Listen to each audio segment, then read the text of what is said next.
Bonjour à toutes et tous. Aujourd'hui, j'ai juste envie de vous partager comme ça, un peu à bâton rompu, ce qui me vient. Je me disais, voilà, chaque jour, moi, je me lève. Je ne sais pas vous, mais je pense que pas mal de personnes font ça. Je me lève et je prends un café. Et ce café, je le bois quasi machinalement.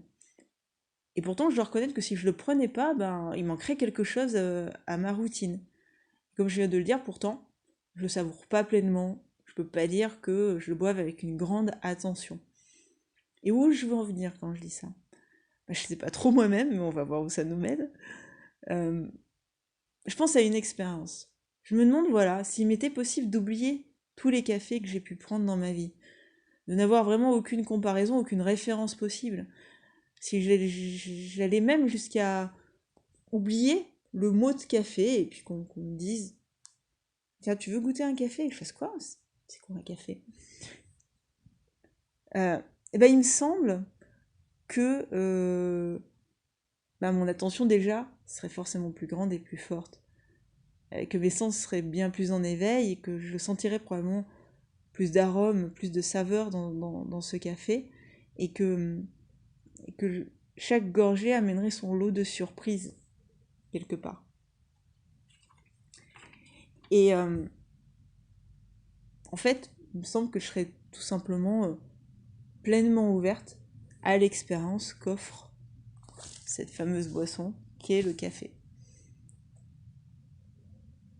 Quelque part, il me semble que c'est en lien forcément avec l'intensité des premières fois.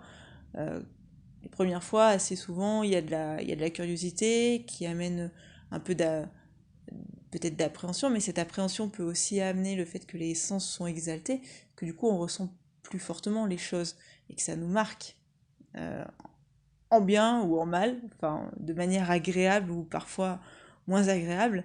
Et ce qu'il y a de sûr, c'est que souvent les premières fois ne s'oublient pas, ou du moins pour certaines premières fois. Moi je me souviens enfant, vraiment j'affectionnais hein, l'odeur du café chaud.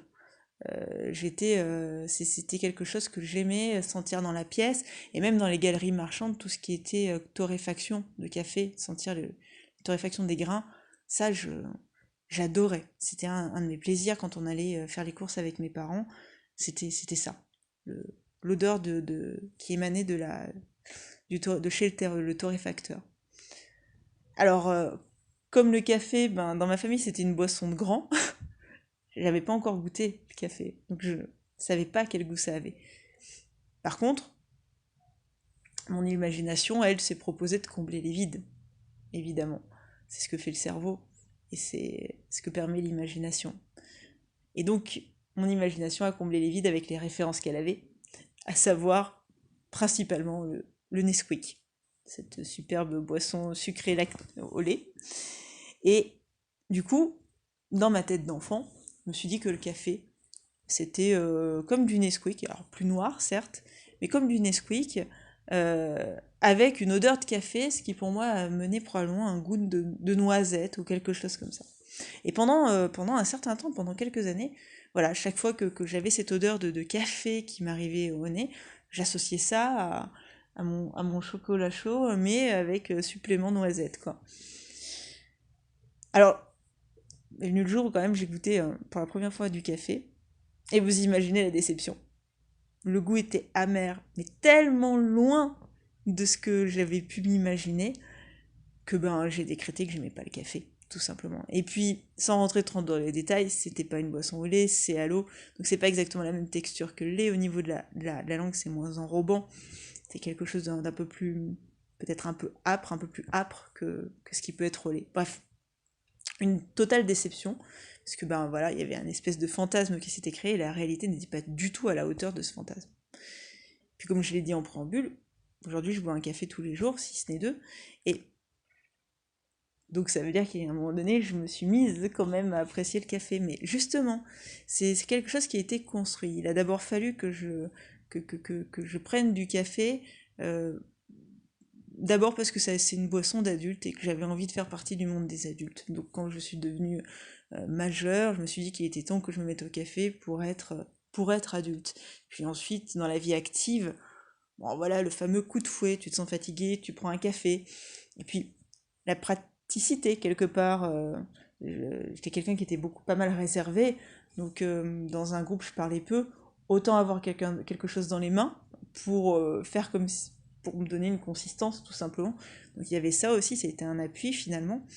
Et puis après, il y a eu d'autres raisons, c'est bon pour la santé selon certaines études, et petit à petit, je me suis mise à vraiment aimer le goût du café. Mais ça a été d'abord enclenché non pas par l'amour du goût, mais pour tout un tas d'autres raisons. Et j'ai bu pas mal de café dans ma vie, évidemment, et puis un jour, il y a eu le café, le meilleur café de toute ma vie. Et ce meilleur café de toute ma vie, c'était dans un dans un petit bar. Je sais de quel type de café c'était, mais je n'arrive pas à le retrouver, évidemment. Bref, je divague un peu parce que mon propos n'était pas sur le meilleur café du monde. Mon propos, et là où je veux en venir, c'est que chaque matin, quand je bois ce café que je crois connaître, parce que c'est un café que je prends tout le temps, ouais, c'est tout le temps le même, je fais plus du tout attention, véritablement, au goût qu'il a.